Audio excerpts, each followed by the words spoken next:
Best part of Philmont was just getting to go.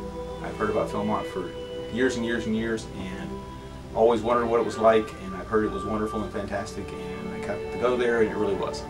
It was just being out in the woods and not have to worry about what time it is, what the day of the week is, nothing, no worries, just be out there, have fun. Navigating with compass and map without, looking for trail markers. That was kind of cool.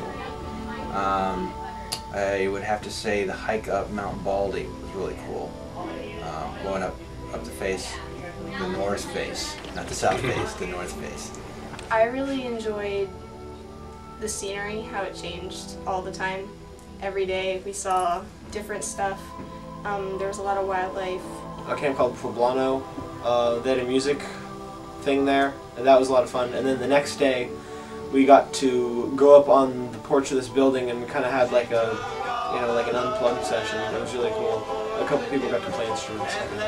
Being outdoors in the pure raw wilderness with no electronics or technical anything, just living on your own in the wilderness, that was pretty cool. There's mountains and valleys and hills, and there's so much drier out there. It's just a completely different environment, so much better. I enjoyed the spar pole climbing and the railroad ties. That was pretty fun. All the camps were themed. It wasn't just like campsite here, campsite there. This campsite had like the Continental Tie and Lumber Company. This one over here did rock climbing. It's nice that it's an outside backpacking We're at Philmont! versus like a regular scout camp where you sleep in one spot for a week and you just go do your event. So it's a lot more challenging, a lot more stuff to do.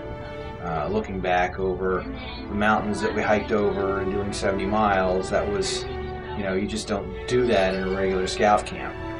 I was fascinated by the way they kept track of everybody out in the backcountry and how many people they had running through there every day, and just the sheer size and numbers. Yeah, they had this huge board, probably, maybe 30 by 20, and it had where every single crew was going to be every single day. And it had dates and times and activities and locations, and just incredible that they managed to fit 20,000 scouts on this board. The backcountry staff, wherever we went, like White Man Vega, Sealy Canyon, Ring Place, especially Poblano and White Man Vega, they both tried to accommodate us and make us feel as special as possible. Like when we went to White Man Vega, they invited us in for hot chocolate when it was pouring rain outside and it was freezing. And at Poblano we got a private band show, and that was pretty cool. The camps at Philmont were excellent in every aspect, but the part that far outshone the rest were the actual people at the staff camps. The place was great, the scenery was awesome, using all the facilities was nice, but the staff really made the difference because they just enjoyed you being there and they were there for you. What was the worst part of your trek? 2 words. Pilot biscuits. Most memorable experience at Philmont was sunrise at the time. Thorns and Roses, how everybody got together and talked about what they liked and didn't like about that day, what they hoped for the next day. Especially the nights where the sky was clear and you could see a lot of stars. Coming back into base camp, coming off of the Tooth of Time, being able to see it from 4 miles out. The Tooth of Time, I think, was my favorite place. There's something special about being up high and being able to look all around and just watch the world go by for a little while. I think the best part of Philmont trek was to actually achieve getting to the top of Baldy Mountain. What was your opinion on being a crew leader? Well, a crew leader, Philmont really puts emphasis on leadership abilities in young people.